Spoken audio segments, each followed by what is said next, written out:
അതായത് അന്ന് ഈ വീട് പണിയുന്നതിന് വേണ്ടിയിട്ട് പണപ്പിരിവ് നടന്നിട്ടുണ്ട്. ഏകദേശം നല്ല എമൗണ്ട് പിരിഞ്ഞു കിട്ടിയിട്ടുണ്ട്. പക്ഷേ ആ പിരിഞ്ഞു കിട്ടിയ എമൗണ്ട് ഫുള്ള് ഈ വീട്ടിലേക്ക് വേണ്ടിയിട്ട് ചെലവഴിച്ചിട്ടുണ്ടോ എന്ന് അന്വേഷിക്കണം എന്നൊക്കെ പറഞ്ഞിട്ടുണ്ട്. എന്താ അതിന് മറുപടി നമുക്ക് പറയുന്നത്? ആർക്ക് വേണമെങ്കിലും അത് അന്വേഷിക്കാം. നമ്മൾ ഒരു പർട്ടിക്കുലർ അക്കൗണ്ട് കൊടുത്തിട്ടാണ് നമ്മൾ അതിൻ്റെ എമൗണ്ട് നമ്മുടെ അക്കൗണ്ടിലേക്ക് വന്നിട്ടുണ്ടായിരുന്നത്. അപ്പോൾ അത് അന്വേഷിക്കുന്ന സമയത്ത് ആ അക്കൗണ്ടിൻ്റെ സ്റ്റേറ്റ്മെൻറ്റ് ആർക്ക് വേണമെങ്കിലും വരാം, അത് എടുത്തു തരാം.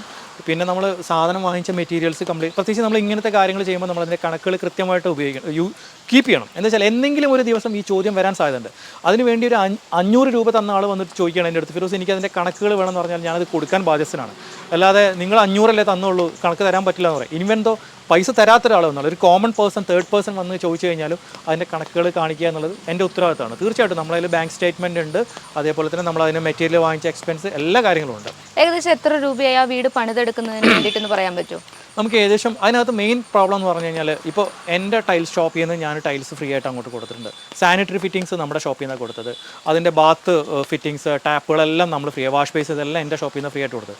ഡോറ് നമുക്ക് ഫ്രീ ആയിട്ടാണ് തന്നത്. അതായത് ജിപ്സം പ്ലാസ്റ്ററിങ് ഒരാൾ വന്നിട്ട് ഫ്രീ ആയിട്ട് തന്നത്. അങ്ങനെ പിന്നെ കുറേ ആൾക്കാർ ജോലി ചെയ്തിട്ട് പൈസ വാങ്ങിക്കാതെ ജോലി ചെയ്ത് പോകുന്ന ആൾക്കാരുണ്ട്. കുറേ ആൾക്കാർ അങ്ങനെ ചെയ്തിട്ടുണ്ട്. എങ്ങനെ വന്നു കഴിഞ്ഞാലും ഫർണിച്ചർ എല്ലാം കൂടെ ഒരു 20-25 lakhs എന്തായാലും അതിനകത്ത് വരുമെന്നാണ് ഞാൻ വിശ്വസിക്കുന്നത്.